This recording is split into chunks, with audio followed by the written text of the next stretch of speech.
नीट परीक्षेमधील गैरव्यवहार प्रकरणी लातूरमधील 2 शिक्षक एटीएसनं संशयित म्हणून ताब्यात घेतले। एटीएसनं नीट पेपर फुटीची लिंक शोधण्यासाठी या दोन्ही शिक्षकांना ताब्यात घेतलंय।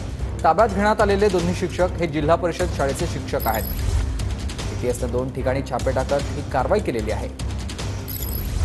नीट परीक्षेतील गैरव्यवहार प्रकरणी 2 शिक्षकांना लातूरमधून एटीएस पथकानं अटक केलेली आहे आणि या संदर्भाने आता तपास करण्यात येत आहे। आपण जर पाहिलं तर हा खाजगी कोचिंग क्लासेसचा लातूरमधला एरिया आहे, जिथे हजारो विद्यार्थी राज्यभरातून नीटची परीक्षेची तयारी करण्यासाठी म्हणून येतात आणि त्यामुळं राज्यभरातील शिक्षकांचं आणि विद्यार्थ्यांचं लक्ष लातूरच्या या खाजगी कोचिंग क्लासेसकडे असतं। आपण जर पाहिलं तर अटक करण्यात आलेले संजय जाधव आणि जलील पठाण हे जे जिल्हा परिषद शाळेचे शिक्षक आहेत, ते दोघेही शनिवारी आणि रविवारी या कोचिंग क्लासेसच्या भागामध्ये येऊन विद्यार्थ्यांना कोचिंग करत होते। त्याचबरोबर नीटच्या संदर्भाने ते अनेक विद्यार्थ्यांना एकत्र करत होते, अशा प्रकारची माहिती आहे। नांदेडच्या एटीएस पथकानं या 2 शिक्षकांना ताब्यात घेतलेला आहे आणि शिक्षण विभागाने देखील कातूरच्या शाळेमध्ये जे जलील पठाण आहेत, मुख्याध्यापक होते, त्यांना अटक करण्यात आलेली। त्यांचं जे दप्तर आहे किंवा त्यांचं जे कपाट आहे ते सील केलेलं आहे आणि त्या शिक्षण विभाग देखील आता वेगवेगळ्या पद्धतीनं तपासणी करतो आहे। एकूणच जर लक्षात घेतलं तर शिक्षण विभागाला असेल किंवा लातूरचा खाजगी